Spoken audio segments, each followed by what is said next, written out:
بسم الله الرحمن الرحیم. الحمد لله والصلاة والسلام علی رسول محمد و آله و اصحابه اجمعین. اما بعد، السلام علیکم و رحمت الله و برکاته. خدمت همه شما همدیران و هموطنان عزیز و گرامی قدرم.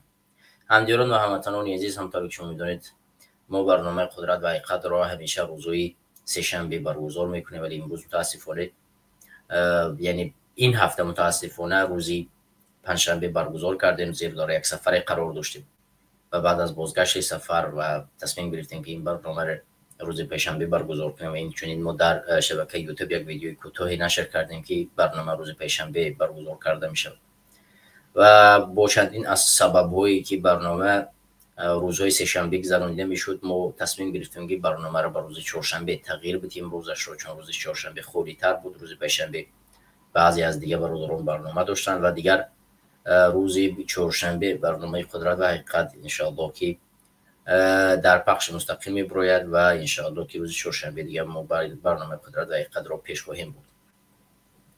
همدیران و هموطنان عزیز، ما امروز در چند موضوع صحبت خواهیم کرد و موضوع اساسی برنامه امروز موضوع تحریمی است که از جانب کشورهای ابر خود را از سازمان‌های با نفوذ انجام داده می شود و ما در این موضوع صحبت خواهیم کرد که چرا حکومت ایمانی رحمانوف تا امروز تحریم نشده است و هیچ تحریم نسبتی حکومت ایمانی رحمانوف نمیگیرد. یکی از موضوعهای اساسی ما این موضوع خواهد بود و بیشتر و زیادتر در این موضوع ما صحبت میکنیم و توجهمون را جلب میکنیم و کوشش میکنیم که مورد این مسئله صحبت کنیم.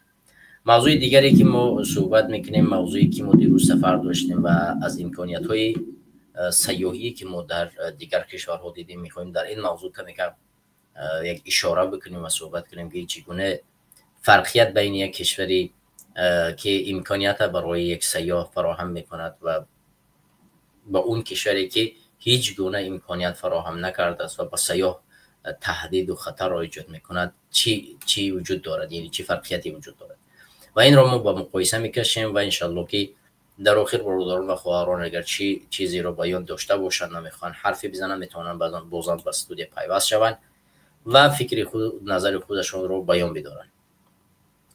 همدیران و هموطنان عزیز، موضوعی که ما انتخاب کردیم درباره تحریم کردن حکومت ایمانی رحمانوف در پس منظره در گذشت چند بدخشانی در تاجیکستان صورت گرفت. چند زندانیان سیاسی ولایت مختار کوهستان بدخشان در همین ماه گذشته، یعنی در همین چند سال اخیر از دنیا گذشتند و یکی از اشخاص معروفی ولایت مختار کوهستان بدخشان در روزهای این هفته‌های گذشته از دنیا گذشت و سازمان‌های با نفوذ جهانی بیانیه نشر کردن در این مورد و از حکومت تاجیکستان طلب کردند که و از حکومت‌های آمریکا و اتحادیه اروپا و دیگر کشورهای با نفوذ در جهان طلب کردند که نسبت حکومت ایمانی رحمانوف یک تحریم از گر به لغه یعنی ساده‌تر بفهمیم سانکسیه کنند. ولی ما تا امروز می‌بینیم که از جانب یگان این حکومت یگان کشور پاسخ دادن نشد، واکنش نشان دادن نشد و ما در همین موضوع صحبت می‌کنیم و تحلیل‌ها و بررسی‌ها را خواهیم کرد که چرا چنین نمی‌شود، چرا تحریم نمی‌کنند، چرا حکومت‌های غربی منافع خودشان را بالاتر، یعنی منافع تمامی اون چیزایی که دارن بالاتر می‌دونن از اون چیزی که در تاجیکستان یک انقلاب میون بیاد، یک تحریم شود نسبتی چند دزد و فساد زده‌ای که امروز ملت تاجیک رو پوسه‌شون رو لبریز کردن، ظلم میکنن، ستم میکنن، قتل میکنن، کشتار میکنن، تحریم کردن نمیشه. حالا ما برمیگردیم به همین موضوع و موضوع رو من از سامانه رادیوی آزادی به سمت شما میخونم و بعداً برمیگردیم به تحلیل آن و بررسی آن. همونطور که شما میبینید یک مقاله نشر شده است در رادیوی آزادی. من گفتم اگر نواری باشد نوار او را به سمت شما بزنم و این مقاله رو ما با هم میخونیم. دوستان گرامی، پیشنهاد تحریم و منع سفر، واکنش به مرگ 4 فعال زندانی در تاجیکستان. 8 سازمان بین المللی از جمله سازمان جهانی ضد شکنجه و همکاری برای حقوق بشر مرگ 4 زندانی ولایت مختار کوهستان بدخشان را در زندان‌های تاجیکستان محکوم کرده، همزمان از مقامات خواسته است که تعقیب و سرکوب پامیرها را بس کند. اظهارات روز 4 آگوست نشر شد. فعالان مدنی از بدخشان از آن پشتیبانی کردند. واکنش حکومت تاجیکستان هنوز دسترس نیست. مرگ قلممد پلایوی 50 ساله در ماه ینور، اسنان گلبوک 35 ساله و مظفر دولت میراوی 61 ساله در ماه ایون و ایرانشاه محمد رحیموی 39 ساله در ماه ایول امسال رسانه‌ای گشت.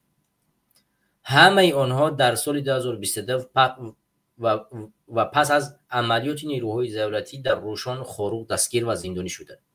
مقامات آنها را با تروریسم جنایت‌های دیگری گناهکار کردند، ولی نزدیکانشان خلاصه دادگاه را نپذیرفتند. حامیان حقوق بشر در اظهارات خود شرایط نامناسب بازداشتگاه، عدم دسترسی به یاری پزشکی و مرگ دستگیر شده ها را از مشکلات های ادامه دار در تاجیکستان نامبر کردند. آنها گفتند که از بد شدن سلامتی پامیری های زندانی بر اثر شکنجه و نارسانیدن یاری پزشکی به آنها سخت تشویش هستیم. نشر شدن با فایده حکومت نخواهد بود. مقامات تاجیکستان تاکنون درباره مرگ پیهم 4 زاده بدخشان صحبت نکردند، ولی هفته پیش وزیر عدلیه مظفر اشوریان در نشست مطبوعاتی گفت محبوسان بیماری طبابت میکنند و برای آنها این کار شرایط دارد.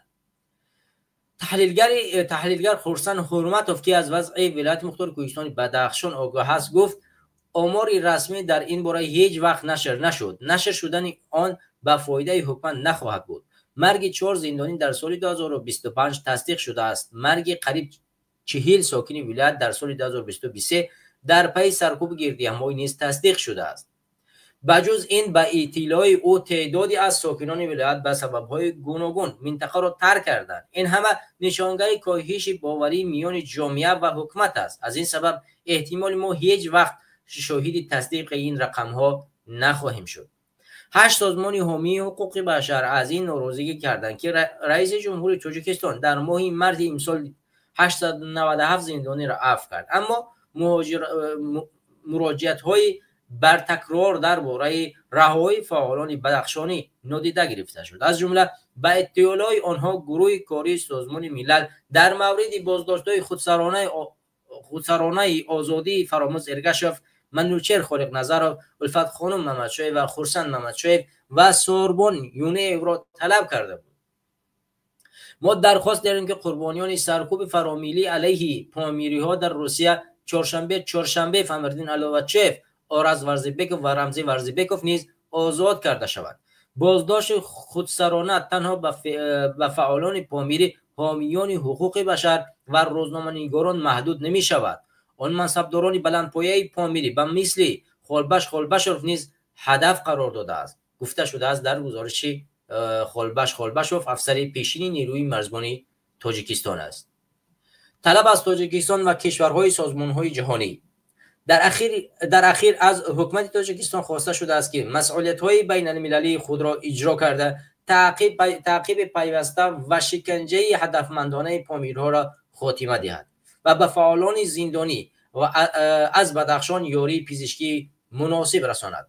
همزمان از کشورهای عضو سازمان ملل، اتحادیه اروپا و فعالان بین المللی دعوت شده است که تاجیکستان را برای رهایی پامیری‌ها وادار کنند. مانع شدن به نقش راهبر دوشنبه در نشست‌های بخشیده به آب اقلیم، یعنی تحریم‌هایی که اونها پیشنهاد میکنن. مانع شدن به نقش راهبری دوشنبه در نشست‌های بخشیده به آب اقلیم، یعنی تاجیکستان رو همچون راهبری کننده این شعار کنند منع کنند. حمایت پناهجویان پامیری، از پناهجویان پامیری حمایت کنند. همکاری با دادگاه بین المللی جنایی در پیوند با شکایت ضد حکومت تاجیکستان. آغاز تحریم‌های هدفمند و منع سفر منصبداران بلندپایه تاجیک در سرکوب منتظم دست دارد و طلب‌های دیگری حامیان حقوق بشر.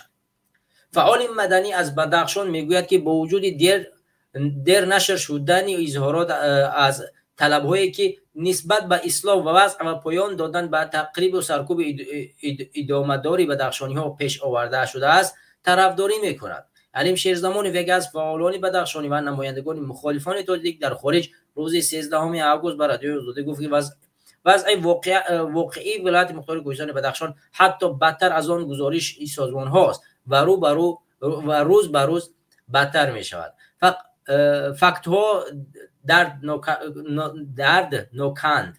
حالا مهم است که مقامات که در بدرفتاری دست داشتند اصلاح شوند و از پی بازبینی عملهای خود گردند. خب دوستان گرامی، اینجا چندین معلومات های دیگری نشر شده است و اینجا اسم اون سازمان هایی که این بیانیه را نشر کردن همونطور که شما می‌بینید تقریبا 8 سازمان این بیانیه را نشر کردن. خب از جمله Anti Discrimination Center Memorial Brussels, International Committee Organization, International Federation for Human Rights, International Partnership for the Human Rights. خب دیگه این سازمان هایی که در عموم این مسئله رو نشر کردن. خب این یکی از چیزهایی بود که من به سمت شما رساندم و دوستان در این موضوع ما صحبتی طولانی خواهیم کرد، زیرا ببینید در همین ماه گذشته، یعنی در همین سال در از ولایت مختار کوهستانی بدخشان یک چند نفر از دنیا گذشت در یک چند ماه. یک خب مرگ خول محمد پهلوی 50 ساله در ماه ینور، یعنی در ماه ینور یک نفر.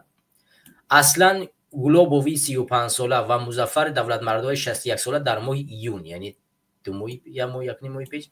و ایرانشاه محمد رحیموف 39 ساله در ماه ایول. یعنی این 5-4 نفر در حدود یک تقریبا 7 ماه از دنیا گذشتن در زندان‌های تاجیکستان. واقعا هم نگران کننده است که چگونه در زندان‌های تاجیکستان اینقدر شخصیت‌ها چیکار کرده میشن، به قتل رسانیده میشن و کی پشت این قتل ها میستد و چگونه در حکومت تاجیکستان قتل کرده میشن.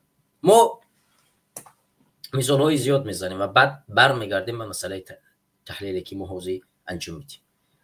این سرکوب تنها به مردم بدخشان نیست، سرکوب به زیادی از مبارزان، مخالفان و کسایی که روزنامه‌نگار هستند و فعالیت کردن و ضد حکومت حرف زدن و یا حتی یک بیانیه در کجای نشر کردن، این مناسبت وجود دارد. مثال بگیریم امرای قوات بعد از اون که به حزب‌های مخالف پیوست در سال 2014 از جانب همین حکومت امالی رحمانوف به قتل رسانیده شد، چندین بار دستگیر کرده شد، زندان شد و سپس در ترکیه به قتل رسانیده شد. یعنی کشتن یک شهروند و فرقی نمی‌کند حال شهروندی کشور خودت هم باشد، چه در داخل چه در خارج، بدون محاکمه، این یک جنایت بشری و بین المللی است. و حتی در تاجیکستان که اعدام ممنوع است، کشتن یک شخص این جنایت بین المللی است.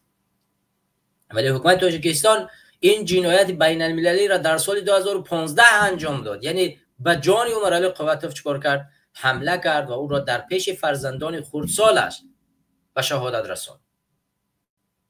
و این مسئله سازمان‌های با نفوذ بین المللی، کشورهای غربی بازم نادیده میگیرند و این مسئله در خاموشی را اختیار کردند. اگر نمیشد ترکیه را اجبار کرد، قاتلان را معین کرد و کسانی که دستور دادن این قتل صورت بگیرد معین کرد که بدون شک حکومت تاجیکستان دستور دهنده این بود و بالاخره با تحریم های جدی روبرو میشد و ما دیدیم که چنین یک تحریم های انجام داده نشد.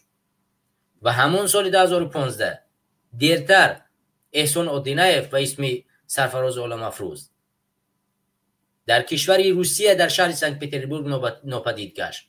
تا این حال، یعنی تا این زمان، هیچ نفری از جای بود باشد این شخص که در کجا زندگی میکند و در کجا قرار دارد، در چه احوال است، با خبر نیست و هیچ نفری نمیداند که این نفر در کجا قرار دارد. این را به قتل رسانیدن، زندانش کردن، ناپدیدش کردن، چه اتفاقی نسبتی انجام دادن.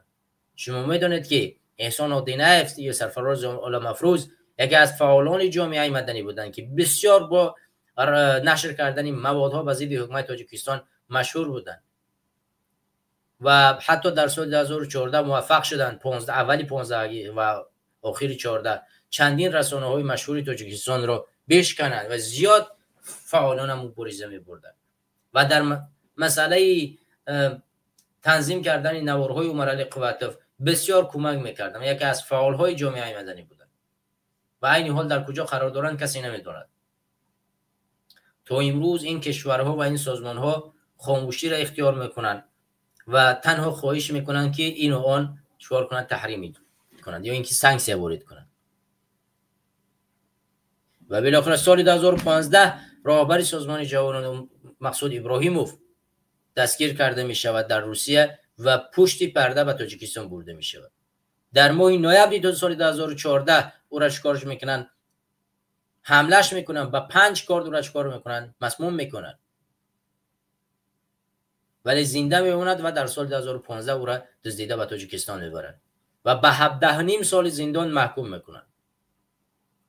یکی از برادرانی که از زندان آزاد شده بود که در همون سیزا با مقصود ابراهیموف در یک جا نشسته بود و او نقل میکند که چونان شکنجهش میکردن که وقتی که می آوردنش تمام اون دریدگی‌هایی که کوک زده بود در روسیه، یعنی کاردهایی که زخمیایی که موجود بود، تمام اون زخمیای بدن نشان بود. یعنی چندین بار میگفت که برای من ایزالین تا بیاره که من همین دردها را و یا همین زخمی‌ها را چیکار کنم، ایزالین تا بکنم، برایش نمیدادن. یعنی تمام اون کوک ها باز شده بود از زیاد شکنجه کردن.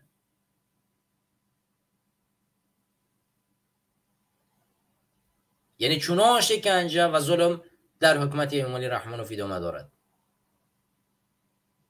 اموجان صالح و ده شهروندانی که یک صدای بلند کرده بودن پشت پنجره رفتن و به سالهای طولانی زندان کرده شدن و در داخل اوجه هر روزی نسبتشان چیکار میکنن؟ ظلم میکنن.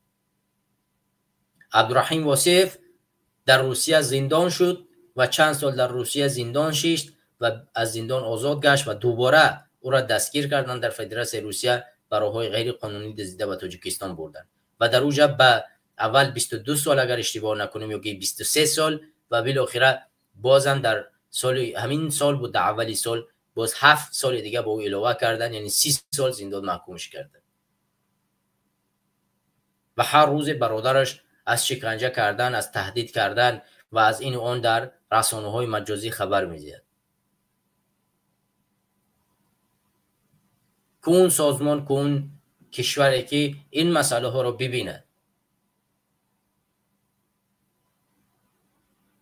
شابودین بدلوف، فعال جامعه شهروندی و اعضای عضو سازمان حرکت سیاسی گروه 24، پناهنده سیاسی فدراسیون روسیه را داشت. از روسیه دستگیر کرده می شود و براهای غیر قانونی به تاجیکستان برده می شود و به 7 سال زندان محکوم کرده می شود. رحمت جان محمد جان، دوستی من، رفیقی من و نزدیکترین برادر من، در فدراسیون روسیه دستگیر کرده می شود، پاسپورتش گیرود کرده می شود، برای غیر قانونی زیده به تاجیکستان برده و 20 سال زندان محکومش میکنند. جوانی که نه زن دارد نه فرزند دارد. یک جوانی 30 ساله، نه زن و فرزند، و 20 سال باید زندان بشینه.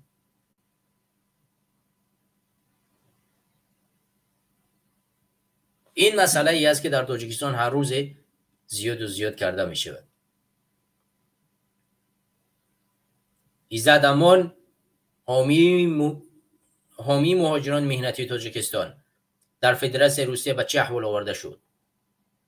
جویش را تا اون درجه را تنگ کردن که از روسیه فرار کنند به بلاروسیه و از مرز بلاروسیه دستگیرش کنند و بگیرن بیان برای غیر قانونی پاسپورتش رانندگی رو کنند به تاجیکستان، دپارتاسش کنند، استردادش کنند، بدزدن ببرنش.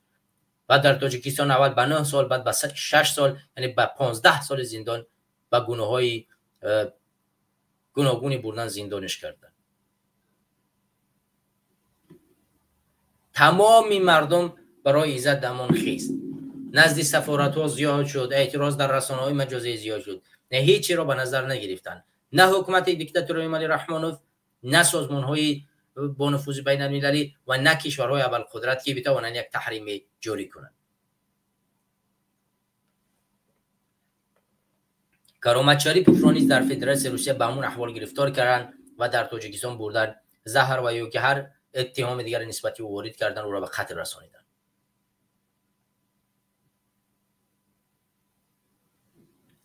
و بالاخره آخرین نقطه سهراب ظفر و نسیم جان شریپوف از کشور ترکیه در اون جایی که عمرال قوتف را به شهادت رسانیده بودند میآیند غیر قانونی نارا میدوزند به تاجیکستان میبرند و سهراب ظفر را به 30 سال زندان محکوم میکنند و نسیم جان شریپوف را با 20 سال.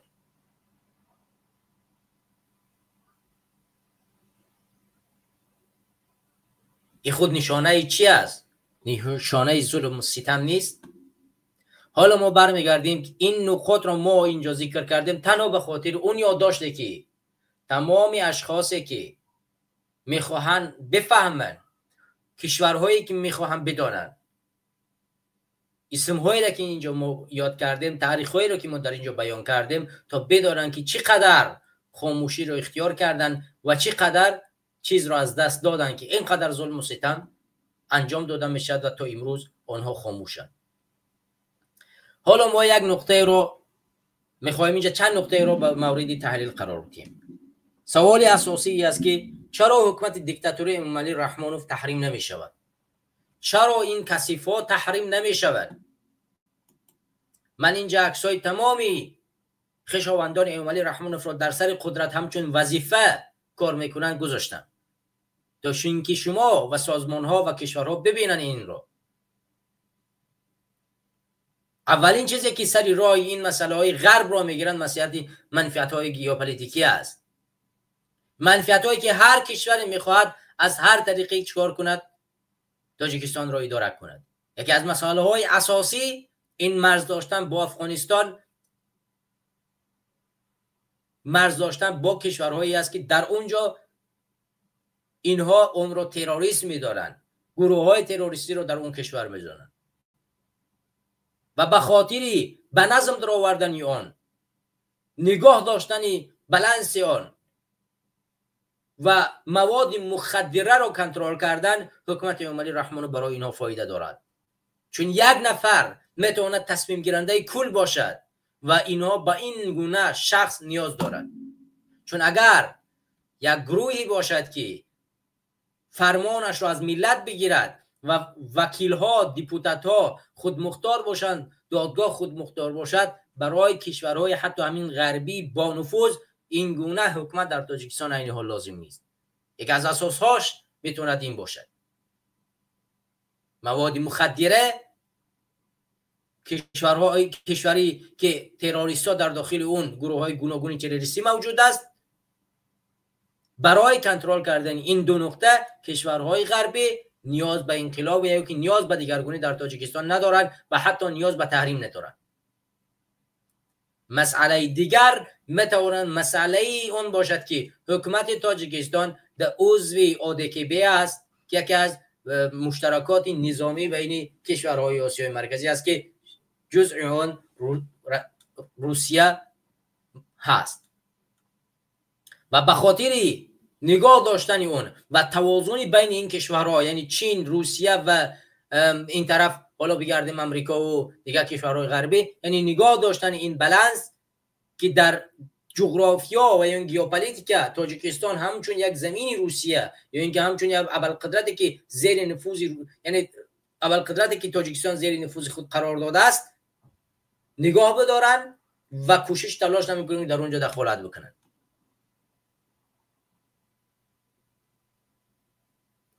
و مسئله دیگری که بسیار بسیار مهم است، این مسئله است که بانک های جهانی، بانک های اروپایی و غربی امروز میلیون ها دلار به کشور تاجیکستان چیکار میکنن؟ قرض میتین و چین نیز میلیون ها دلار به تاجیکستان قرض میتین و به خاطر این منافع مالی اینها از بین نرفتن چیکار میکنن؟ سر راه این یعنی تحریم ها رو میگیرن، نمیگذارن که در تاجیکستان تحریم کرده شود. به خاطر اینکه نمیخواهم پول خود را از دست بدهند. اگر امروز حکومت داران امامعلی رحمانوف تحریم کرده شوند، حکومت امامعلی رحمانوف فلج می شود و فردا حکومتی که به میان می آید، آنها از این سازمان ها و از این بانک های جهانی و کسایی که قرض دادن کشورها سوال می کند و از اونها پاسخ طلب می کند که چرا شما قرض دادید و اساس و شرط های قرض شما چی بود.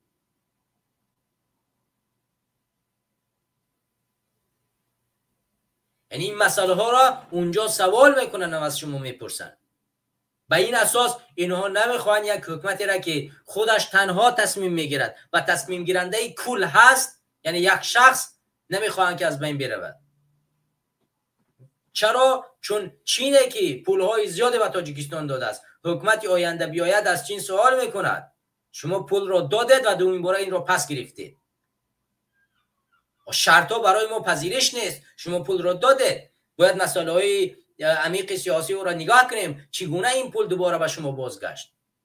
شما کارگرد آوردید، لوازمات راهسازی آوردید، تمام چیز را از داخل خود آوردید، همه این پولی که قرض داده دوباره باز گرفتید به خطای بردید. چرا باید کارگرد اون کارکنای اون از تاجیکستان نباشن؟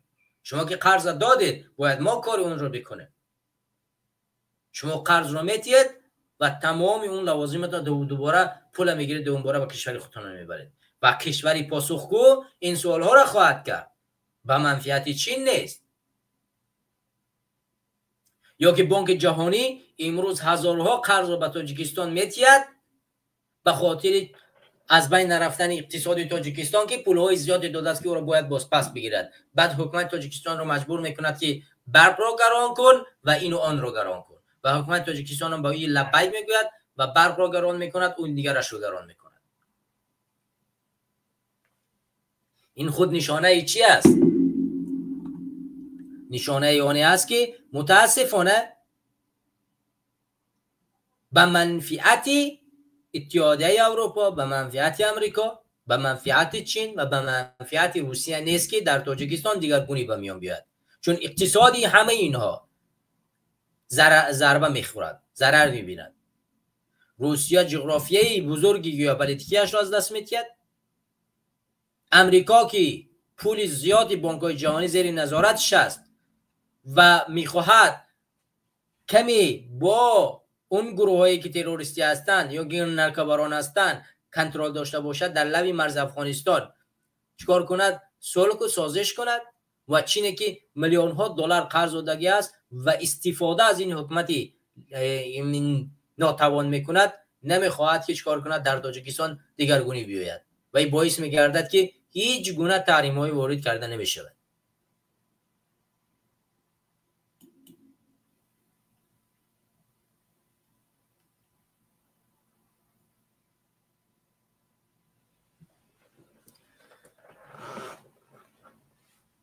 مسئله آشکار را که ما میخوایم اینجا بیان کنیم این است که مثلا یکی از اساسهای تحریم کردن این نقض حقوق بشر است که کشورهای ابرقدرت میتونن و از جمله امریکا میتونن تحریم کنن، یا اینکه جنایت بین المللی انجام دادن، چیزی که در تاجیکستان انجام داده شد. ما نمونه مثالش را قتل عمر قوتف و ناپدید گشتن برادر ما احسان آدینه ذکر کردیم. این شخصیت ها عین حال، یعنی یک نفرش به شهادت رسیده، نفر دومش تا الان 10 سال از بین گذشت، مشخص نیست در کجا قرار دارد. با گذشتن 10 سال از جای بود و باش برادر ما احسان آدینه با خبری نیست. این جنایت بین المللی نیست؟ هر روز در تاجیکستان قانون‌های قبول میکنن که آزادی‌های تمام مردم تاجیکستان را از بین میبرد، منع میکند. منع کردن حجاب نقض حقوق بشر نیست؟ هر روز از دنیا گذشتن یک زندانی سیاسی این از بین روی حقوق بشر نیست؟ سپاه کشیدن به ولایت مختار کوهستان بدخشان این جنایت نیست؟ سپاه کشیدن به ناحیه رشت این جنایت نیست؟ هزارها نفر را کشتن این جنایت نیست؟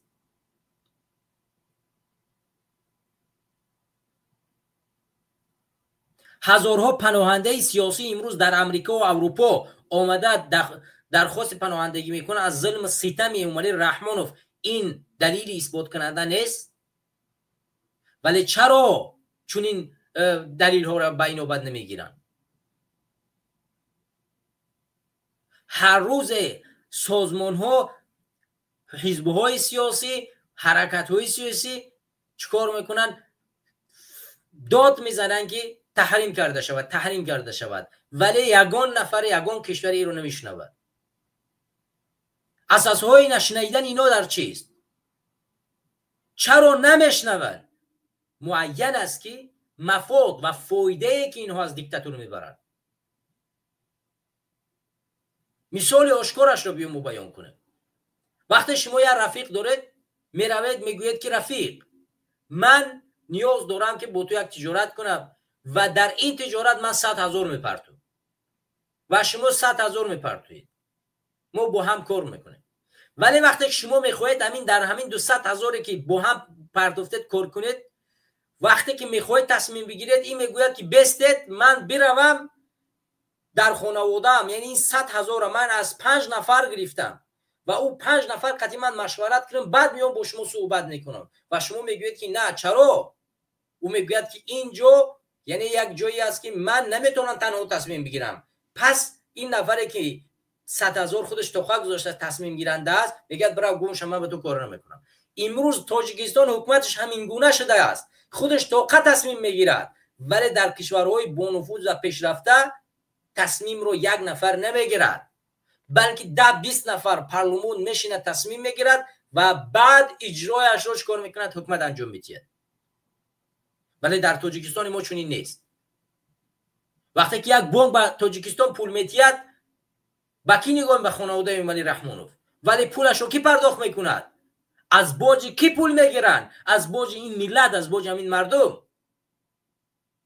اگر فردا همین حکومت سکوت کند، چین، امریکا، اروپا، روسیه پول قرضش رو از کی میگیرد؟ از ایمانی رحمانوف میگیرد یا که از من و تو؟ از من و تو میگیرد، از خانواده من و تو میگیرد، از کل مردم تاجیکستان میگیرد، دارایی ما را میبرد، ذخیره های طبیعی ما را میگیرد میبرد، کسی دیگر ذخیره های طبیعیش رو نمیگیرد. نمونه مثالش امروز کانی طلای تاجیکستان به کشور چین داده شده است. به خاطر چی؟ به خاطر که پول قرض چین را ما برگردانیده نوشتونیم، فایزهای او را سپاریده نتونسته شدیم و ما مجبور شدیم که با کشور چین قرارداد ببندیم و فایز قرارهایی که قرضایی که برای ما داده است از اونجا بردارد بگیرد. اون معدن طلایی که در تاجیکستان قرار دارد و او از کی است؟ از من تو است یا از خانواده ایمانی رحمانوف است؟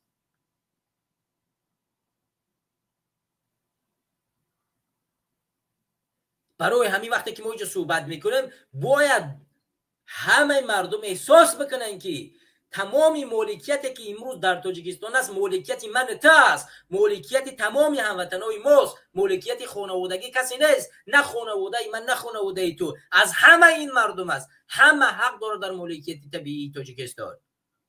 ذخیره های طبیعی کشور ما مال همه این ماست و یک نفر حق ندارد که او را چکار کنه به دیگر کس بفروشد.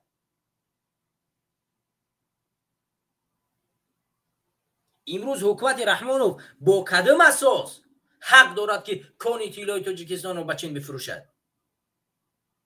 تو قرض گرفتی، فکرش رو نکردی که از کجا اون قرض برمیگردونی. و امروز من تو اگر یک کاری داشته باشیم، پیش از آنی که قرض بکنیم فکرش رو میکنیم که آیا درآمد ما چقدر است و در چند سال قرض ما برگردونیده میتونیم.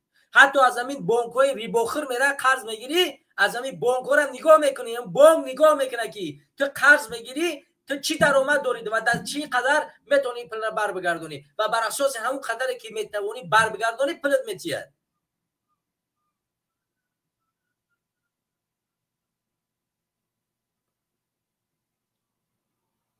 برای همین وقتی که اینها قرض گرفتن پیش از اون فکر نکردن که من میتوانم این قرض بر بگردونم یا نه.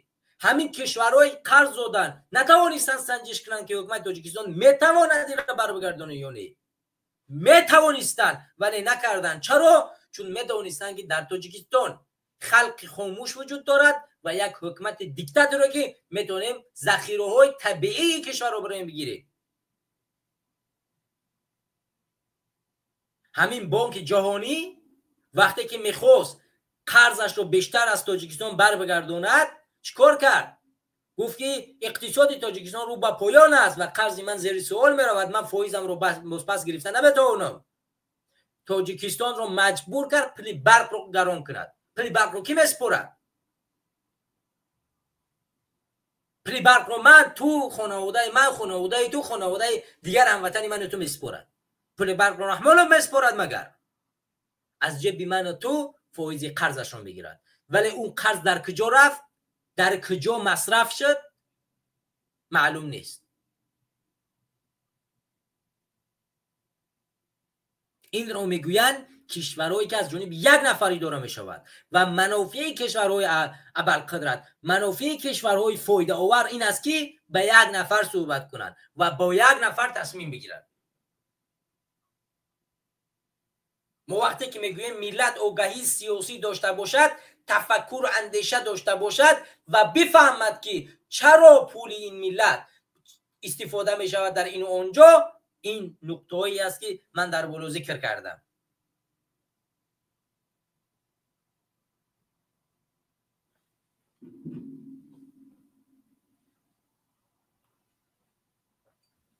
برای همین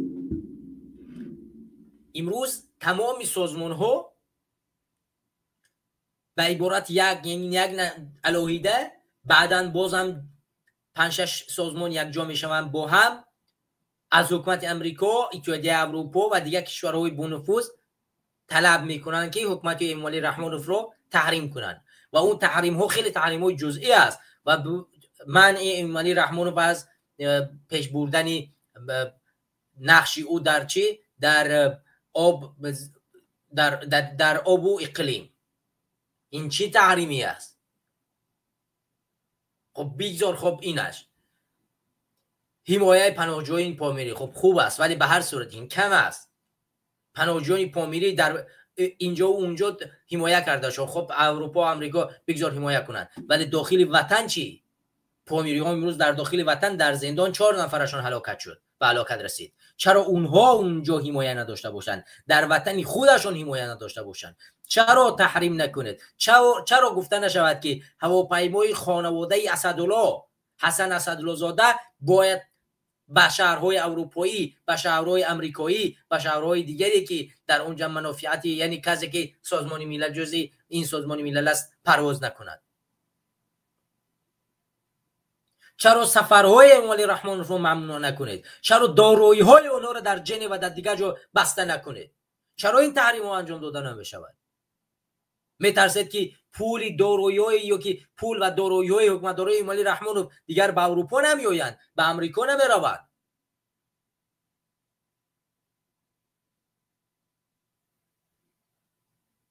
معین مشخص است که خواست تعدادی از کشورها همی است که باید تحریم کرده نشود، وگرنه چرا دارایی های اونها امروز بسته نکردن نشود؟ دارایی های حکومت روسیه و دولت داراش، منصب داراش منع کرده شد، بسته شد. چرا از حکومت تاجیکستان انجام داده نشود؟ ظالم ترین حکومت است، 10 برابر حکومت روسیه ظلم میکند. مردمی داغستان، چچنستان آزادانه در کشورهای خودشون هم نقاب میبندن، هم حجاب میبندن، هم زندگی دارن، هیچ گونه ممانعتی وجود نداره برایشون. ولی چرا تاجیکستان با این قدر ظلم و فشاری که بالای مردم خودش میارد شما تحریمش نمیکنید؟ چون منافع شما در روسیه هست و منافعتون در تاجیکستان نیست.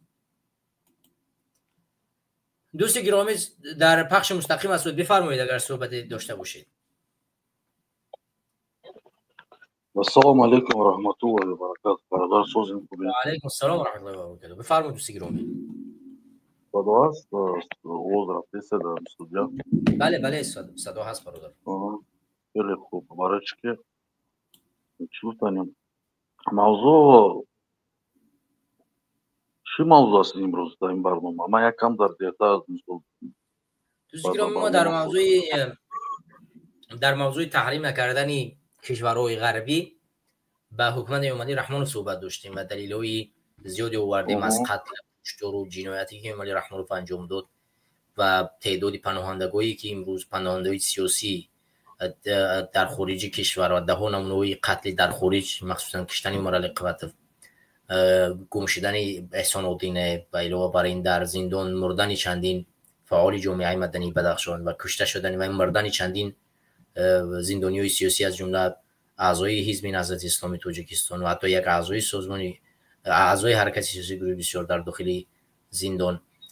این نمونه‌ای بود که ما مثال آوردیم که بسیاری از اشخاص در تاجیکستان با بهانه‌های گوناگون کشته میشوند، مرده میشن، یعنی میمرن، فرار میکنن، پناهنده میشن، حتی در خارج کشور تعقیب میشن، کشته میشن و باز هم سازمان‌هایی که درخواست میکنن برای تحریم کردن یک چیزای جزئی را از امریکا و اروپا طلب میکنن که تحریم کنند، در حالی که بتوانستن یعنی دورویی های حکومت امالی رحمانوف رو، دورویی های منصب دورو را در خارج منع کنن. امروز امالی رحمانوف بسیاری دورویی داره در ژنو و میتونستن این را منع کنن. تعداد منصب دورو امروز در دبی در هزار جاها خانه های دبدبه خریدگی و دورویی های کلانی دارن. در چخیا یکی از وزیران قبلی امروز با خانواده و خشتوارش قصر داره زندگی میکنه. چرا اینها باید یعنی تحریم؟ این مسئله خیلی خوب فهمیدیم. بله ما فهمیدیم که خیلی خوب باشون подробно очень فهمیدیم. Рахмонов дами 32-33 стол дом 32-33 стол яке аз президентите мисол Средней Азии, Таджикистан, да, agar خیلی اگه مستحکمی شد دم 25-26 سال است، دا مستحکمی باید خیلی شد. دم 26 همین است. ما همیشه اگر در اینجا ما رحمانو پایا جات بینوات هم بگیم میشه، نه که بینوات خب کردن ما عقب ششتن ما ترس همیچی ای به ملت های. اگر ما هم قدر بسیار مثل بفهمون ملت گپ زنیم، ملت خمون مثل با گفتن 80% گوش نمیکنه. 80% ما ملت خمون خیلی مثل چه بون فکری اندیشه فکری مثل یک برنامه که مثلا باش نشون مخلوی پا میکنن همه رو مثل تو گوش نمیکنن. ملت ما یک ملت شدگی که خیلی پرتوقعات خیلی عقب شینی کردیستن. خیلی رحمان در بین 30 سال 1000 تا جنایت کرد. 1000 تا جنایت کرد. 1000 تا جنایت کرد. همه ما میدونیم. ای نوراس جوانو تو هم پیر کامپیر در کجایی که باشن در دوری تاجیکستان در پیری تاجیکستان هممون میدونیم میفهمیم اما جنایت‌های هم رحمانو تو میفهمیم که هم خیلی درجه همون چاپلوس‌های هستن که همه را میدونن که همین آدم یک جنایتکار مثل یک دیکتاتور یک پویین همه شخص داده با گفتن توری نمیگه تو همونشا بگی تمام شده نمیگه میدونیم درست. من نمیدونم که ملت خمون چند قدیگه همین پاستی و غلامی و ترسانه و همچیره توقت میکنن. ما میگیم وطن داریم ده ما وطن یا تاجیکستان در کجایی که باشن باشن در غریبی در اروپا در مثال امریکا در کجایی که باشیم اما فکر خمون تشمون کشال شدگی در وطن مونه سرانو زیقی میکنیم مثال چی بگم переживать میکنیم میفهمیم میدونیم چی گپه اما وقت همه میخواست که همین چه بگم در همون وطنش باشه خیلی که باشه نباشه وطن میکشه نه که اگر ما خیگریم دمی 3.5-4 میلیون ملت خمون تاجیک‌ها جواناش تا همون مردایی که اصلا 50-60 ساله همش خب عقب‌شینی کردیستیم. ما تو چند خب کردم بگیریم ما уже خب کردگیم ما уже غلام شدگیم ما уже عقب‌شینی کردگیم همش ما چیزی که میگم رومون استیو میکنیم برای که ایداستمون نگاه کنیم راستیش ده میگیم میفهمونیم سرانه کدام گوش کنه گوش میکنه گوش نکنه کدام بفهمه میفهمه دیگه هیچ که در پارما و در فکر ما شما نیست.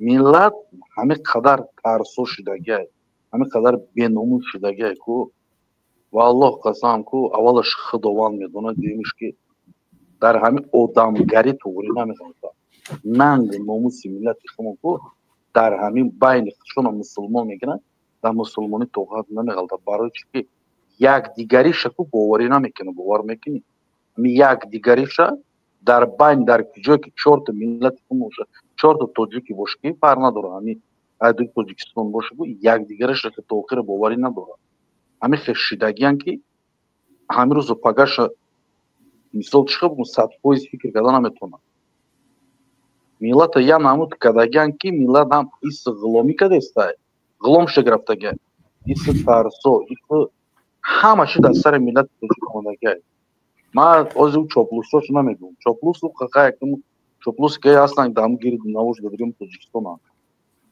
من نمیفهمم که همین ملت خمون همین قدر وضعبینی مشکلی را چند دیگه دوام میبره با همین سرشون با همین توقعاتشون با همین راه زندگی کدستیم ای وطن بیرون نیست مثل дар ҳама ҷо мо тинукем, дар ҳама ҷо мо чиқа бугум тинук шуда гирифтагием. Даже чиқа бугум ман намедонам ки чанқа дига ҳар яктаи мо ҳамихе тоқат карда ҳамихе мегардем. Барои чӣ ки мо дига лавза намедонем бародар. Лавзи мо як тоҷикияй, лавзи тоҷикӣ, ҳамин тоҷикӣ хеле гап мезанем.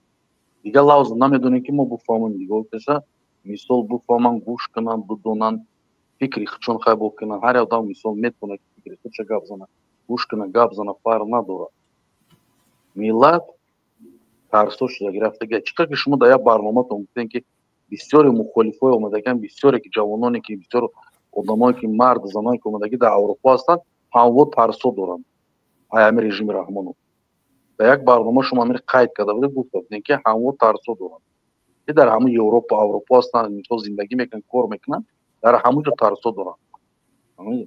Ҳамин тарсора ай байни миллат ман чӣ бур кардан дар кор, чӣ дур кардан дар кор, чӣ намуд мисол гап худ сиёсат миллата пеш бурда ҳамин чӣ бугум дилпирӣ кардан дар кор да ҳамин роҳи сиёсат, хистан, бедор кардани миллат. Ман ҳамин қавмият метавонам, рост ҳамин қавмият метавонам, мо ҳамин Тоҷикистон мерем меоем. Не ки дар ҳамин Тоҷикистон мебинӣ ки ҳама хап як хапанд, метарсанд, як каса як чӣ гуфтан намешавад, мефаҳмонӣ мехезад пеш меравад, даже санад намеояд, мефаҳмед. Ҳамин чор ягон одаме ки шиноси доре ки гап мезанад дар бораи сиёсат, даже пага қадид савол намекунад. Ҳамин хел шидагиам. Дар дури Тоҷикистон, ман бери Тоҷикистон гуфтам. Даже дар бери Тоҷикистон ҳамин хел ҳам аст. Гап мезанад дар бораи ягон чӣ мега хапке. Мумкин ягон одаме аст ки биза мисол бизғола ши бисёрай ҳар хел гапои чина гап назанда. Мо худмон виноватем бародар, медонӣ барои чӣ? Мо бояд худмон нагем ки мо мусулмон мардакем. Якмиз мо бояд худмон бигем ки мо як одаме шудагем ки тарсову мисол надоре, як одами беномусу рушсё шудаги рафтагем. ҳамин қадаре ки коро ки дар дури ватан Раҳмонов кадеса кати ҳамон шайкаш чӣ коро кадестиан, мо як беномусу рушсё шудаги рафтагем. Барои чӣ ки айдастмон ягон кор маомадеста. Як ба мисол ихе гирем чандин бародарое ки буданд, бародарои ба саводу, ба ақл, ба фарҳанги ҷаҳондида буданд, мисол образованӣ доштанд, бурдан пашти қариб як хел фикр кирем, чандин тоша дар ҳам Тоҷикистон бурдан маҳкам карданд. Айдастмон ягон кор карда натонистем. На ё ман. Мо ҳамира дига чанка дига тоқат дорем. Ман намедонам борам. Барои чӣ ки мо як вақт мисол ҳастам, бародарое ҳастанд ки мо гап мезанем, мисол обсуждат мекунем, чикор кардан дар кор бояд гап мезанем. Одамое ҳастанд дилпирие ки ҳастанд ки ман бародаронро мешиносам. ҳамамон мефаҳмем, медонем ки чӣ гапай. Просто як гапай ки либо мо бояд якҷо шудан дар кор, дар ҷое ки бошу набошем, бояд якҷо. ҳамира мо бояд як бор ҳамихе айтармо гузаронда якҷо шудан дар кор. ҳам мухолифу, ҳам мухолифое ки ҳастанд пушти парда, бародаро ҳастанд ки пушти парда, пушти экран, якҷо шудан дар кор. ҳамира як намуди испитание, мисол як намуди имтиҳон гузарондан дар кор. Мо чӣ коре даст намеояд вақте ки мо якҷо шудем. Агар вақте ки мо тунук шуда ҳар ҷода ҳастем, мисол якдигаро савол ҷавоб мекунем, мепурсем, гап мезанем дар бораи сиёсат чӣ қадр боша набоша, гуфтани як гапай. Не ки вақте мо якҷо шуда як кор як имтиҳон карда гузарондан дар кор, мумкин ки ягон кор мешавад. Барои чӣ ки ҳар ҷо тақсим шудагем, ҳар кас фикри худша дорад, гапи худша гап мезанад. Мо ҳамихе агар ихе гап задан бигирем, ягон каси дига хеле боварӣ надорад. Единствено як вихел дига мондагае ки мо бояд ҳам мухолифи мисол рӯи экран, ҳам мухолифи пушти парда. Агар ман мефаҳмам, медонам ки ҳар яктаи шумо то фикри худтона доред, андешани худтона доред, сиёсати худтона доред. Мисол ҳар одам мисол фикр мекунад ки оё дар ин ҷо мумкин ки ягон мушкилӣ ҳаста, ягон чиз мисол намерасанд, намефаҳманд. Бисёр кас мисол айпаи кору зиндагӣ проблема бисёр байни ҳамада мухолифу мухолиф проблема ҳаста. Не ки мо бояд проблема ясн монем.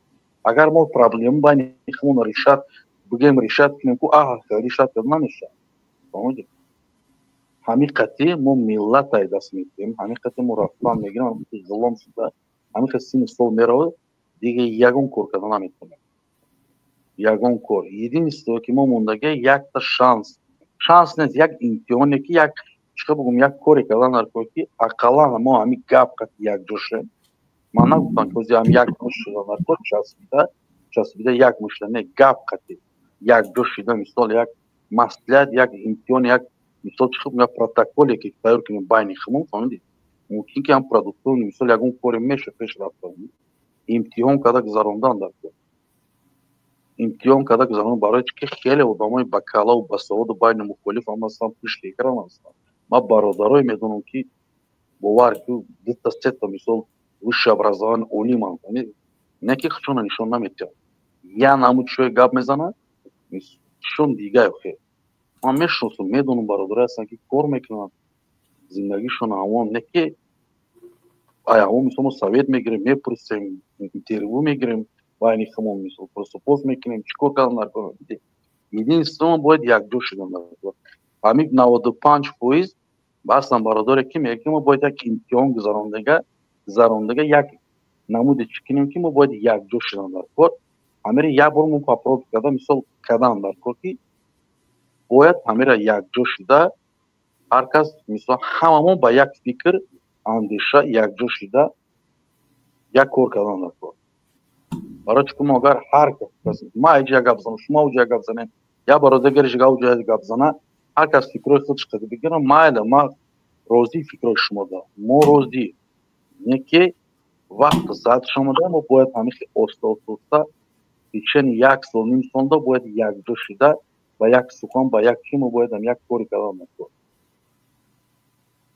دیگه یگون چی دیگه چی نمونده برادر ما یک توجیکستانه که 10 میلیون داریم نداریم با یک گفتن اسکوستین اینتله گوره حسابش میکنن در همون چی میگن 10 میلیونیم ده 10 میلیونیم نه که یک دولتی مایده کرد ما اگر همین کارا در بین خمون یک جا شده سیاست خمون مثال پیش برده یک جا نشه هر کس با فکر خودش هر کس با برنامه خودش هر کس با مثال با اون سیاست خودش برنامه که در رفتن میگیره یگونش پیش رفتن نمیتونه نه ما یک کس بیدار کرد میتونیم نه یگون کس ما دعوت کرده میتونیم نه یگون کس مثال ما دستگیری کرده با هم گپ هم باشه و چخیلی باشه نباشه یگون کار دست اون نمیده единство موندگی که چون ما باید ایمی 6 تا یک ساله یک جور شدن در کار یک امتحانی یک کاری کرده مثال کار کرده پاپروف کرده یک کاری کرده که همین پیش رفتن در کار ده چلی که باشه نباشه پرابلم در بین ما هست برادر یک دیگر فهمی یک دیگر نفهمی هم در بین ما هست ما ایران فر ندارم چلی که باشه نباشه ما ده ایده اینترس نیست ما ده اینترس نه که ما باید چیکار کرده یک جور شده یک کار کردن در کار من نمیگم که فقط مثال ما فانتزی کنم وای ما چی کنم که باید انقلاب کنیم نه ما دو انقلاب بازی بود چی خیلی وقته نه که اولش که ما باید یک جور شده و یک فکر اومده یک امتحان یک چیز تیار کردن در کار که همون قطعی باید ما هم کار سر کنیم همون قطعی ما باید کار سر کنیم وقتی ما یک جور نشده برادر بخصوص اگر خیلی وقت گرفتگی باشون بهترین پیشنهاد انشالله که امیدوارم که نه فهم برادر وقت شما سمای همین последний چی موندگی که ما باید یک جا یک کاری کردن در کار دیگه خیلی نمیشه من میفهمم شما چند تا در می رو هستین میزنین گپ میزنین شما مثل چی شد دیدن در می رو من همشه میفهم میدونم مثل کار اصول نیست کار مثل چی بگم اپاسنی کار خیلی چیه ده دشوار هم بگیم میشه کار دشواری اپاسنی مثل ها چه هست نه که همیشه گفتن که برادر یگون پرابلم خلق ما ملت ما بود نمیشه یگون کس ما جمع کردن نمیتونه единство موندگی با یک گپ با یک سیاست یک امتحانی کرده یک چی کرده مثل همه ما باید یک پروگرام بین مختلف و بین چه باید تیار کرده شما پروگرام که ما باید کار کنیم هر کس برنامه خودش رو بگیره بره باید پرابلم نیست پرابلم هر کس برنامه خودش رو گپ بزنه ایده پروتیف نیستیم بله نه که برای چی نهازم یک ده برابر برادر میگه که چه مخالفوز وقت چه بودن برنامه میکنن خیلی آدمایی که بودن در همین سود میدرمون مثلا اشتراک میکنن همه رفته است انا میره باید ما مثلا یک زنده و یک پروگرام مثلا یک برنامه بین مخالفا یک جا شده کار کرده مثلا پیش رفتن در کار میشه حتما انشالله. بله میشه برادر. زنده و سلامت باشید. تشکر برادر. برادر تمامتون بخیر. انشالله باید برنامه بعدی دعوت میکنم انشالله. زنده و سلامت باشید برادر. تشکر از اشتراک. دوست گرامی زیاد نکته خوبی رو ذکر کردن. یکی از اساسایی که جامعه جهانی نیز نمیتواند تحریم کند این تاثیر نگذاشتن جامعه شهروندی است. یعنی ما تا امروز نتوانستیم در عموم نه تنها حزب‌های مخالف بلکه تمام جامعه شهروندی همه فعالان و مردم تاجیکستان تاثیر بگذارند که جهان چیکار کنه تحریم کنند. مثلا در مسئله اوکراین شما همونقدر اوکراینی‌ها رو فعالیشون می‌بینید در سامانه‌های مجازی. البته اونا تعداد اهالیشون زیادتر است ولی به هر حال تعدادی اون چیزی که اینا انجام میدن کاری که اینا انجام میدن خیلی زیاد است. یعنی اونا تمامی کار میکنن تو اینی که امریکا و اروپا رو تاثیر بگذارن تو اینی که اوناش کار کنن به اوکراین کمک کنن و روسیه رو تحریم کنن. برای همین ما در این وسط کمبود داریم. امروز جامعه فعال تاجیکستان نتوانست اروپا و امریکا و دیگر کشوران متقاعد بسازه. این یکی از مسائل و مشکلات های ما هست و این را باید حل بکنیم به هر راهی که باشه و ان شاء الله به حل چه پیدا میکنه. اگر جامعه ما بیدار شود و بر بخیزد و مجبور بسازد. فکر میکنید که این قدر خیزش مردمی نتوانست، ما میبینیم که توانسته کمی در جای کمک برسونه. مثال عادی بگیریم، شما میبینید لکه سازمان ها سر صدایشان بالا برآمده شده است که دیگر نمیتونن خاموشی را اختیار کنن. ولی اگر ما فشار عمیق‌تر بیاریم و جامعه شهروندی اتحاد شود، سرجم شود، بر بخیزد و فشار بیارد، حتما هم امریکا هم اروپا و هم دیگر کشورها مجبور میشوند این مسئله را قبول کنند. دیگر راهی به جز پذیرفتن همین مسئله ندارند و اگر که پذیرفتن تحریم کنند مطمئن باشید که حکومت امالی رحمانوف دیگر از بین می رود. حکومت امالی رحمانوف امروز بر اساس شیطنت و دیپلمات های دزدی که از جانب غرب یعنی کوشش میکند به دست بیارد زنده است. امروز امالی رحمان موفق شده است در دروغگویی یک دیپلمات میانه با همه کشورها داشته باشد. مثال وقتی میگیرم اگر که امریکا بگوید که من میخوام در مرز یک تحقیقات بگذارم، میگه بیا کم مرحمت بگذارون و این مرز فلان فلان. مثلا روسیه بخواد بگه که من فلان فلان کو، میگه مرحمت بیا.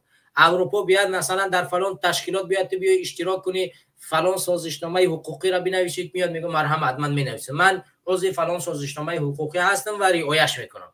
در صورتی که نمیکنه دیرا رعایت، ولی دیپلمات‌های دروغینش میان همین کارها رو میکنن تو اینه که خوب بپوشن به چشم اینا. تمام این کارها فقط هدفشون یعنی هدف حکومت رحمانوف طولانی گردانیدنی مقامات و طولانی گردانیدن حاکمیت امالی رحمانوف است. پس باید ما جامعه شهروندی و مردم تاجیکستان چیکار کنیم؟ برعکس او کار کنیم. ما باید باز فشاری بیشتر بیاریم که امالی رحمانوف دروغ میگوید. این امضاها این قرارهایی که مینویسد یگان تاش مطابق نمیشوند، نه تطبیق نمیشوند در تاجیکستان. برعکس همه این پایمال کرده میشود. در مقابل تمام این ارزش‌هایی که این در جامعه مینویسد در تاجیکستان فشار میارد بالای مردم. یعنی ما اگر این کارو نکنیم جامعه شهروندی برنخیزد، کسی دیگر نمیاد برای مناطق بکنه. ما امروز هزارو تاجیک هم میبینیم که میرود به ظالم خان یا بعد نمیفهم دوغستان چشینی بازار کسی شکایت بکند که بیای مرا کمک کنه. خب مردم ما باید خودمون کمک کنیم. بیگناهگو به اون کمک نمیکنه. یک کمک ظاهری را همه برایتون میکند، ولی کمک باطنی قوی‌تر و تاثیر بخش است. ما باید از ریشه این مشکلات رو حل بکنیم. اون را از ریشه حل کردن فقط ما خودمون تاجیکا میتونیم این کار رو انجام بدیم. پس باید در پی دستگیری یکدیگر و کمک یکدیگر باشیم و اتحادی سرجمی را از دست ندیم و بالای اون و فکر اون کسایی را که ما را دعوت میکنن برای آزادی و بیداری مردمی باید به فکر اونا باشیم و فشار حد اکثری را چکار کنیم بالای این حکومت بیاریم. اگر فشار حد اکثری را نیاریم و جامعه جهانی این چیز را نبیند هیچ تحریم را هم انجام نمی‌دهد. ما سالها حرف بزنیم تحریم از جانب غرب انجام داده نمی‌شود و بقای حکومت ایوانی رحمانوف هم این ادامه می‌یابد. این با کمک یک دیگر به دست می‌آید، با کمک من تو دیگر کس و دیگر کس و همه ما یک می‌شویم و این به دست نتیجه این به دست می‌آید و مطمئن باشید که اون روز نزدیک است. ولی بیاید همون کسانی باشید که همون کمک یک دیگر، یعنی به همون کمکی که انقلاب در تاجیکستان رسد به همون باشید، شما جزء اون باشید، یک از همون نفر اون باشید. مطمئن باشید که در تاجیکستان امروز نه فردا نه پس فردا انقلاب می‌شود. اولو در فایده این انقلاب شما هستید نیستید تاثیرگذار انقلاب شما هستید نیستید، این مسئله مهم است. هر کس میتونه زندگی کند، یک زندگی عادی را که همه میتونه زندگی کنند. میای خب بسم الله الرحمن الرحیم من 5 وقت نماز بخون، روزانه نماز بگیم، برو از دنیا 3 تا 4 تا فرزند به دنیا بیا، از دنیا بگذر برو. باز فرزندت میای خب فرزندی تو مثل تو هم یک گدای دیگه مثلا زن میگیرد، خب 3 4 فرزند دیگه او میمرد میرود با نبیره تو زن میگیرد 3 4 تا دیگه فرزند به دنیا اوش میمرد میرود با. خب این گونه زندگی پیش نمیرود. این زندگی گدایانه است. زندگی را او را میگویند که تو یک تأثیر در جامعه داری، یک مفاد در جامعه داری، یک کلید این جامعه هستی. هر کسی را برای کار ساختن. ما هر کدومو برای کار ساخته شدیم.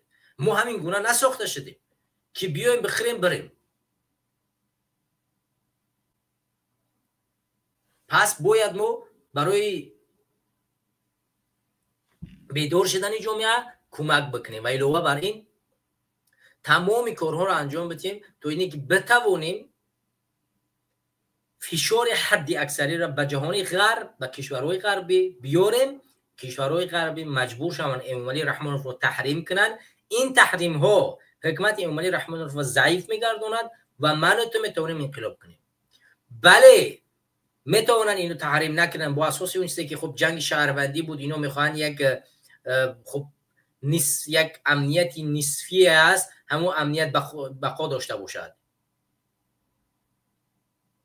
ولی ما باید نشان بدیم که نه، کشورهای غربی، کسایی که شما امروز میخواهید ایوانی رحمانوف رو کمک کنید اشتباه میکنید، چون مردم تاجیکستان دیگر به جنگ شهروندی بر نمیگردن. من دیگر امروز کلوبی و غربی و بدخشانی و زرافشانی نمیگم. من امروز دیگر برای یک برادر یک دیگرم جنگ نمیکنم. هدف من آبادی و سویشتگی تاجیکستان است و ما با هم بینیم فقط این حکومت ایوانی رحمانوف از بین میبریم. ما دیگر کار نداریم در اینجا، فقط کاری ما نابود ساختن ایوانی رحمانوف و ساختن تاجیکستان است و این را باید ما فشار بیاریم، ما این را بیاییم همه کسا بگوییم. من تنها و یک کس دیگه تنها از اونجا بنویسد کمک نمیرسد. ما هممون با هم این کار میتونیم انجام بدیم و در یک جایگی ما میتونیم یک انقلاب رو در تاجیکستان بیاریم. اگر نه این هم این گونه پراکندگی ادامه می‌یابد و این گونه ظلم و ستم ادامه می‌یابد. هر روزی از زندان مرده یک بدخشانی، مرده یک زرافشانی، مرده یک غرمی، مرده یک نورآبادی، مرده یک نمیفهم حصاری، مرده یک نمیفهم یک قرغنتی، از هر یک طرف یک مرده میبرن.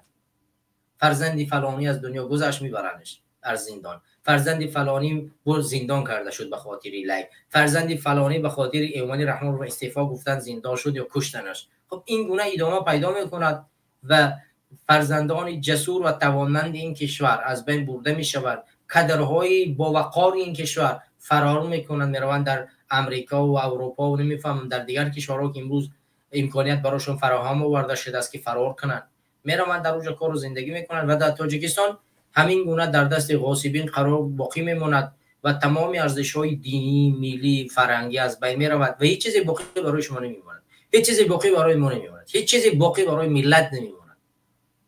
فقط یک اسم کشوری به نام تاجیکستان برای خانواده رحمانوف شاید باقی مونه و امکان نداره، یعنی امکان داره که فردا را باز تغییرش بده، سلاله رحمانیانش بکنن، نمیفهمم هزارها اسم دیگه، ولی هیچ کسی حرف نمیزنه. همون گونه بارها پیشنهاد کردن که باید تغییر پیدا کنن، اون گونه یک پیشنهاد دیگه میگیرن به خونه و به نام ایوانی رحمانوفش میکنن تمام دیگر و خودش میگه که من نجات دهنده سیاره و نجات دهنده تاجیکستان هستم. پس دیگر این کارا میکنن و شما دیگر دائما میگه چیکار میکنید؟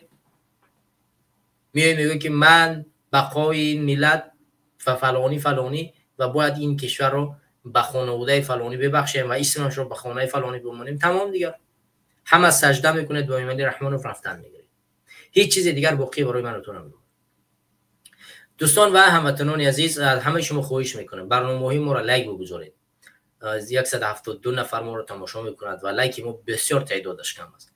کامنت‌های رو بیشتر رو نویسید، لایک بگذارید، برنامه ها رو دستگیری کنید. شما ببینید که من زیادی وقت این کارو نمیکنم، یعنی دعوت نمیکنم که لایک بگذارید یا این کامنتاری بنویسید. حتی در 5-6 برنامه شاید یک مرتبه این حرف رو بزنم. زیاد دوست ندارم که تبلیغی ناجا کنم در وقت برنامه‌ها، وقتی که حرف سر موضوع جدی میرود. ولی از همه شما خواهش میکنیم که در مسئله تبلیغ برنامه‌ها کمک برسانید. برنامه رو بیشتر تماشا کنید و از برنامه‌ها برای خودتون مفاد بگیرید، فایده بگیرید. شاید حرف زدن من برای شما کمک سخت باشد، ولی بیشتر گوش کنید، بیشتر تماشا کنید و میفهمید بالاخره. به خاطری که شما هم زبانتون زبان فارسی تاجیکی است و بخواهید نخواهید که این زبان مادری شماست و شما میفهمید. البته شاید با زبان کوچیکی بیشتر صحبت کردید و عادت کردید به این چیز، ولی به مرور زمان نزدیک میشید به این چیز. به مرور زمان میید به همین سطح میرسید. من نمیخوام شخصی باشم که بروم در سطحی خیلی پایان صحبت کنم، در سطحی کوچگی. اون چیزی را که دشمنان ما میخواهند، دشمنی ما میخواست ما در سطح کوچگی صحبت کنیم. چون در زمانی که ما را اومدن خواستن قدرتمون، دانشمون از بین ببرن، اولین کاری کردن فرهنگمون از بین بردن. دانشمندای ما را گرفتن و بین پخته بردن و بدترین انسان ها و کسایی که نه سواد کافی داشتن، نه توانایی نوشتار گفتار داشتن، آوردن در سر قدرت گذاشتن و زبانی روسی رو برای اونها چیکار کردن؟ تعلیم دادن تا اونها چیکار کنن؟ بیاین با زبان روسی در سطح بالا صحبت کنن و با زبان تاجیکی فارسی در سطح پایان. به خاطر چی؟ تا میخواستن سطح دانش زبانی ما را چیکار کنن؟ از بین ببرن، فرهنگی ما را از بین ببرن. و دانشمندای ما مجبور شدن بیاین به حکومتدارایی که دانش سواد زبانیشون پایان بود در سطح پایان با اینا صحبت کنن، در سطح کوچگی. همین گونه زبان ما از بین رفت، همین گونه زبان ما به زبان کوچگی تبدیل یافت، به زبان خانگی تبدیل یافت. برای همین ما تو باید این زبان رو تغییر بدیم، موقعش رو عوض کنیم در جامعه و با زبان اون زبانی که بزرگای ما شعار نوشتن، کتاب نوشتن، با اون زبان صحبت کنیم. من امیدوارم که شما منو درک میکنید، شما منو گوش میکنید، شما منو تبلیغ میکنید، کمک میکنید که ما با همدیگر، یعنی با کمک یکدیگر بتوانیم تبلیغگری هم فرهنگ، هم زبان، هم دین، هم ملت و کشور باشیم. و اگر این کارو نکنیم مطمئن باشید که دیگران میان به طور دیگر میکنند که شاید دینت رو از دست میدی، زبانت رو از دست میدی، ملتت رو از دست میدی، فرهنگت رو از دست میدی و اون زمان دیر میشود. چون مبارزه فرهنگی، مبارزه زبانی، مبارزه جغرافیایی خیلی عمیق است و ما میبینیم که در اثر این مبارزه ها تمام ملت ها، یعنی بیشتر ملت ها از بین رفت. اگر شما کتاب به اسم اینجا خراسان است، استاد محمد جان شکوری بخارایی نوشتن در 2 جلد، اگر این کتاب خوانده باشید، استاد بسیار دقیق جغرافیای فارسی زبان را معرفی میکند و هزارها تاجیک امروز در همین قلمروی پهناور آسیای مرکزی امروز نمیفهمم ملتشون دیگر شد، دیگر ملت شدن، زبانشان را از دست دادن، فرهنگشان را از دست دادن. سمرقند، بخارا، نمنگان، خوارزم نمونه مثالش است و ده ها مناطق دیگر. برای همین کسایی که نباشید که مجبور کنید دیگران را به سطح کوچگی پایان بخوانند و در تبلیغ دشمن برای نابود ساختن تاجیک کمک برسانند. پس برنامه را دستگیری کنید، کوشش کنید، کمک کنید مرا، لایک رو بیشتر بگذارید و این کمک میرساند که ما بتوانیم چیکار کنیم؟ با یکدیگر در راه مبارزه یاری برسانیم. و مطمئن باشید که 1 مرتبه مرا گوش کرده، 2 مرتبه و 3 مرتبه زبانی مرا میفهمید. چون من به زبان خارجی صحبت نمیکنم، من به زبان مادری شما صحبت میکنم. شاید کلمه‌هایی که امروز در تاجیکستان به کار میبرند بیشترش رو به کار نبرم، کلمه‌های کتابی را به کار میبرم. این بازم به فایده شما هست و ضررتان نیست و ان شاء الله به شما کمک میرساند، نه اینکه ضرر. مطمئن باشید که یک روز در جایی میروید میخواهید با زبانی علمی و ادبی صحبت کنید، یک جایی از شما یک مصاحبه میگیرن، شاید یک کلامی من به یاد شما بیاید، یک کلمه من به یاد شما بیاید و اونجا بعد تاثیر این زبان رو میدونید که اون نفر در اونجا ما یک مرتبه گوش کردیم و 2 مرتبه گوش کردیم، این کلمه هایی بود که این واژه هایی بود که در زبان فلانی ما شنیدیم و امروز میفهمیم که به کار میرفت است و از اینجا شنیدیم و اون زمان شاید بعد تشکری کنید و این برای شما فایده بیارد. به همین خاطر از همه شما خواهش میکنیم دوستان گرامی دستگیری کنید، لایک بیشتر بگذارید. دوستان من میخواهم در موضوع دویم صحبت کنم، ولی بسیار خانه گرم است، بیرون به حد گرم است، خانه خیلی گرم است. من اصلا خیلی عرق کردم، اونطوری که میبینید چهره‌م عرق کرد، باستای کاستومم، لباسایم عرق کردن و دیگر توانایی زیاد استفاده در پخش مستقیم را ندارم، چون گرمی بسیار با شدت دمگیرم کرده است، نفس گیرم کرده است. و از این خاطر من موضوع دیگری هم میگذارم به روزی، به هفته بعدی ان شاء الله، و در هفته بعدی ان شاء الله در همین موضوعی که من گفتم که در موضوع سیاحان کمی که صحبت خواهیم کرد، در همین موضوع نیز الهواتاً ان شاء الله در برنامه بعدی صحبت میکنیم. و برنامه امروزه به همین یک موضوع، یعنی تحریم کردن حکومت تاجیکستان از جهان غرب اکتفا میکنه و امیدوارم که در این موضوع ما توانسته باشیم تحلیل خوبی کرده باشیم که شما برای خود و آینده خود چیزی گرفته باشید، چون بسیار حرفای گفتنی بود که من در اینجا ذکر کردم و امیدوارم که این حرفا به شما همدیگران و هموطنان کمک رسانیده باشد و شما نیز این رو تبلیغ کنید، به دیگران برسانید، به هموطن خود، برادر خود، خواهر خود، نزدیک خود، و هر کسی که شما رو میفهمد و میشنود و این رو تبلیغ کنید، ببینید که آینده تاجیکستان با این گونه راهی که ما میرویم چی این چیزا روش است و این چیزا ما در برنامه ذکر کردیم و امیدوارم که شما ان شاء الله این رو با دیگران برسانید. دیگر شما رو به خدا میسپارم، پروردگار همه شما رو در امانش نگهبان باشد، پروردگار ملت شریف تاجیکستان رو از این بلایی که بالاشون اومده است نجاتشون بدهد و به راه راست هدایتشون بفرماید. پروردگار ایمان و تازگی و آزادگی را در تاجیکستان به میان بیارد. پروردگار ما مردم مسلمان رو، مخصوصا مسلمانای تاجیکستان رو، از بغض و عداوت و کینه و دوری نجات بدهد، برای هدایت، راستی و وفاداری بر بگرداند. پروردگار ما همه ما را به تاجیکستان آزاد، به خانه خودمون بر بگرداند با سری بلند و تمام مهاجران مهنتی، اون مهاجران اذیت کشیده، اون مهاجران آزار دیده، اون غریبان، اون کسانی که امروز دور از فرزند، دور از زن، دور از پدر، مادر و نزدیکا هستند، پروردگار به وطن به سری بلند بر بگرداند، به جیبی پر، به ایستادگی قوی. پروردگار همه ما را به وطن خودمون بر بگرداند. شما را دیگر به خدا میسپارم، پروردگار همه ما و شما را حفظ کند. خدا نگهدار. السلام علیکم و رحمت الله و برکاته.